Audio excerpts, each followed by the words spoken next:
Australian sprinting was asleep for years. Stadiums were quieter. The world stopped expecting greatness from the country's sprinters. Then suddenly, two names exploded at the same time and changed everything. Gout Gout and Lachlan Kennedy. One looked like a future global superstar built for headlines and viral clips. The other looked like a cold-blooded racer determined to destroy hype with results. Together, they created a rivalry that turned every sprint into war. It started with comparisons. Fans could not stop arguing online. Every race clip became fuel for debate. Some people believed Gout Gout was the next sprinting phenomenon because of his insane stride and unbelievable speed at such a young age. Others believed Lachlan Kennedy was the real threat because he had discipline, control, and the mentality of a killer on the track. Australia suddenly split into two camps. Gout Gout carried an aura that few athletes ever experience. Even before turning fully professional, crowds treated him like a superstar. Cameras followed him everywhere. Commentators compared him to Usain Bolt. Social media worshipped every race he ran. The hype became enormous, but hype creates enemies. And nobody wanted to challenge that hype more than Lachlan Kennedy. Kennedy did not care about viral fame. He cared about winning. His starts were sharper. His technique looked cleaner. While Gout floated down the track with long, effortless strides, Kennedy attacked races like a fighter throwing punches. He became the athlete who wanted to prove that raw talent means nothing without execution. Every time people crowned Gout too early, Kennedy seemed to take it personally. Then the rivalry became real. At the Maurie Plant Meet in Melbourne, both men lined up for the 200 meters. Rain covered the track. Cameras locked onto the two young stars, while the crowd buzzed with tension. People were not watching a normal race anymore. They were watching a showdown. The gun fired. Kennedy exploded out first. Gout tried to chase him around the bend, stretching those famous strides across the wet track, but Kennedy stayed calm. Step after step, he held control. When they crossed the finish line, Kennedy had beaten him again. The stadium erupted. Suddenly, the internet exploded with one brutal question. Was Gout Gout overrated? Critics came fast. They said Gout was all hype and no dominance. They said the next Usain Bolt could not even dominate Australia. Supporters defended him, saying he was younger and still developing, but the damage was done. For the first time, people saw cracks in the invincible image surrounding Gout Gout. Kennedy loved it, not because he hated Gout personally, but because the rivalry was finally becoming dangerous. Every interview became tense. Every headline pushed the battle further. Fans started comparing their body language before races, their warm-ups, their reactions after finishing. Sprinting in Australia suddenly felt like boxing. Then came the Australian Championships in Sydney. Pressure covered the stadium. Kennedy stepped into the 100-meter heats, carrying the biggest expectation of his career. Australia had waited decades for someone to legally break 10 seconds on home soil.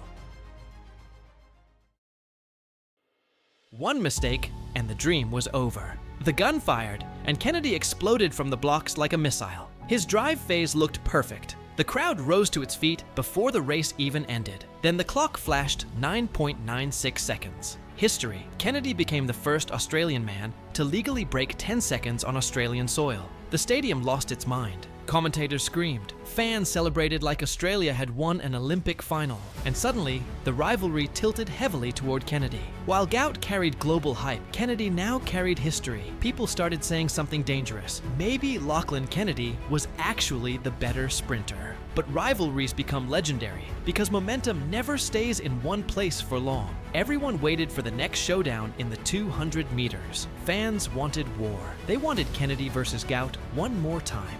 Instead, the story took a shocking turn. Kennedy withdrew from the race as a precaution. Instantly, social media exploded again. Some fans accused him of avoiding Gout. Others defended the decision. But one thing became clear. The pressure surrounding both athletes had become massive. Every move now created headlines. With Kennedy gone, Gout stepped onto the track carrying enormous pressure. If he failed, critics would destroy him again. The stadium watched in silence as he settled into the blocks. Then the gun fired. Gout attacked the curve with terrifying speed. His stride opened wider and wider as he entered the straight. It looked unreal, smooth, violent, effortless. By the final meters, the crowd already sensed history. Then he crossed the line, and the clock revealed 19.67 seconds. Chaos. Absolute chaos. Gout had just broken the Australian record and become the first Australian to legally run under 20 seconds in the 200 meters. But the number meant more than just a domestic title. This was the moment the world shifted. At 19.67, Gout Gout hadn't just run a fast time. He had officially broken the world under 20 record previously held by the greatest to ever do it, Usain Bolt.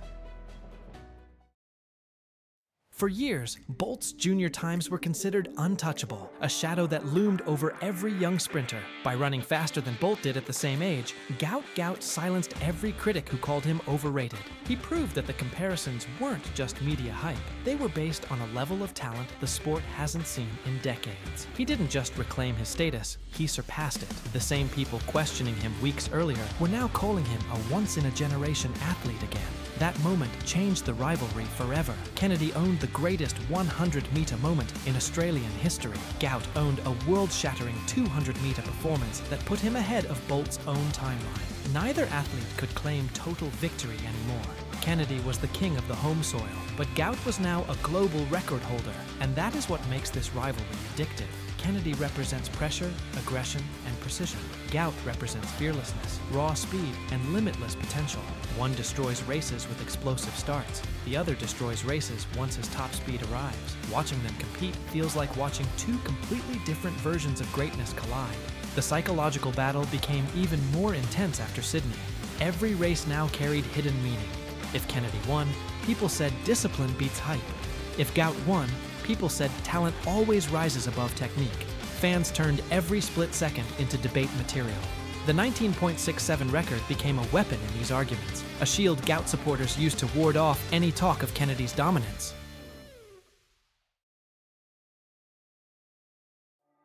But underneath all the noise, both sprinters were secretly doing the same thing. They were forcing each other to become better. Kennedy pushed Gout to mature faster and handle the sting of defeat. Gout pushed Kennedy to run times people once thought impossible for Australian sprinting. Without Kennedy's 9.96, Gout might not have felt the fire to drop a 19.67. Together, they dragged the entire sport into a new era. And the scary part is, this rivalry is only beginning. Neither man has reached his prime yet. Neither has fully conquered the other. Right now, Australian sprinting belongs to two young predators chasing the same throne. Kennedy is the veteran at 22, showing the world how to break barriers.